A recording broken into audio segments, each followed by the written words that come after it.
In today's session, we are going to discuss about the top 7 red flags that you should notice before joining any engineering college.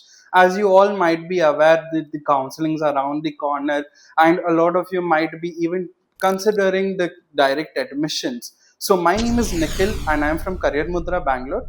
Careermudhra is a one-stop solution for all your medical and your engineering requirements. So without further ado, let's dive into the video.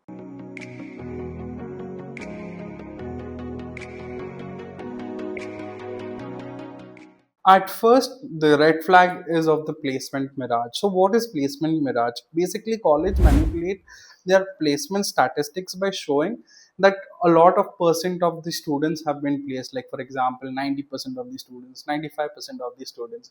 But the reality is, even in IIT Bombay, around only 85% of the students get placed. IIT Bombay being number one college, and over there it's 85%, so we can expect over here in private colleges it is slightly lower. So how they basically do that is basically they keep some criterias. Okay, for example, if a student is having more than 8.5 CGPA, they can set for the placements during the placement season. That's what they do. So keep that in your mind and always ask for the branch wise placement report.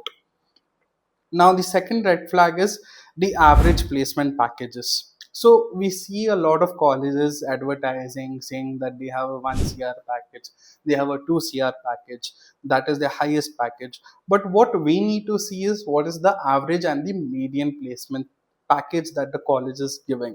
Okay, now for example, if there are 50 students, okay, in that around 40 students have been placed for an average package of 12 lakh rupees, but there is one student who has been placed with a package of 2 cr or 1.5 cr. What happens is if we are going to take the average will increase, but whereas the median would be of 12 lakh rupees. So you should always search for the median package before joining any college. Now the third is the accreditation traps. Nowadays there are a lot of new age college, like you might have heard about some XYZ names. Okay, so they do not have any UGC or AICT approval. Okay, so what do they do is basically they are affiliated to some other universities or some of the IITs, and henceforth they basically give you a degree from there, an online degree from there. And most of these colleges, there are few colleges even in South India that aren't AICT or UGC approved. There are a lot of colleges towards Tamil Nadu, and okay, so you should be aware of that because this will affect. As of now you might get a degree, but later on it will affect you if you're appearing for any further studies, you're going to abroad, or if you want to go and work in the government jobs. So this will affect you a lot. Okay, because there your degree wouldn't be valid. And if you want to check if your college is there in that particular affiliation with AICT or UGC, you can go to their website and check, and the domain names would usually end with .government.in or .nic.in. So a lot of students usually see ads, okay, and basically fall for those ads. Okay, a lot of brand deals happen nowadays, and it's very easy to find reels on Instagram.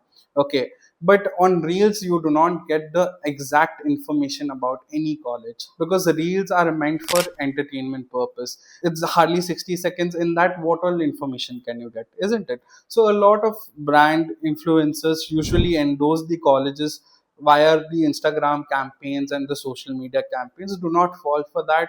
Always go visit the college physically, understand what is going on, visit the students, ask them their reviews. That is what matters. Now, another tactic is the sales or the marketing tactic. So, you might have been seeing a lot of consultants or a lot of counselors. Okay, they basically quote a fee which is lesser than what is being quoted on the website. So, this is one of the biggest red flags. Second is promising students from NIOS board that they will be getting into private institution. A lot of private institutions, especially in Karnataka, do not accept students from NIOS board. Yes, government institutes do accept the NIOS board students. Okay, guaranteeing the management quota admission when you are not eligible. So whenever you're applying for management quota seats, okay, on the website there is a list of eligibility criteria. Always check that if you're not falling in any one of the category, it is very evident that you might not get the admission. So always keep this in mind and do not fall for these tactics. Another red flag is the hidden cost. Okay, so a lot of institutes, especially wherever it's a private or a deemed universities, they have a lot of hidden costs. So always keep that in mind before joining any college. Ask them what is their development fees, what is their lab fees, what is their placement preparation fees, because usually in colleges they do not mention that during the time of the admission.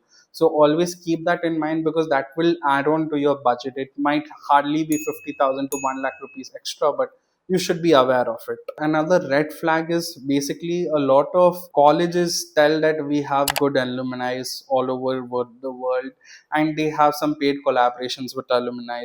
Okay, so basically, if there is some XYZ person who has come from Amazon or who has come from Apple to conduct a workshop in an XYZ college, they advertise it in such a way that this XYZ and us, we have a collaboration. So it's usually not like that. It's just that a person, they have invited a guest lecturer and they have come to the college to give some insights about themselves. Okay, so always do not fall for these tactics.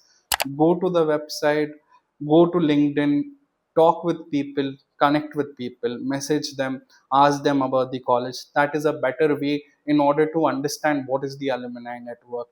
Another red flag is the infrastructure mirage. Okay, so what does that basically means is a lot of colleges market themselves and advertise themselves that they are very huge, they are 100 acres and so on and so forth. Okay, but I always recommend all the students to go visit the campus once before doing the choice filling or before taking up the admission. Do not blindly go on online reviews, because once you visit the college you can understand how big your particular department is. Okay, for an example, an XYZ college might be having a good computer science department but not a mechanical branch department. Okay, so always visit the college, and you never know if the brochure tells 100 acres, probably the engineering campus would be in the 10-acre area. Okay, and in that 10-acre area there might be more than 20,000 students. So you cannot justify that until or unless you physically go and see it. So thank you for watching. If you have any doubts or queries, my number is there on the screen. And if you're looking for management quota guidance, or if you're looking for counseling for any of the entrance exams, you can give us a call. Thank you for watching.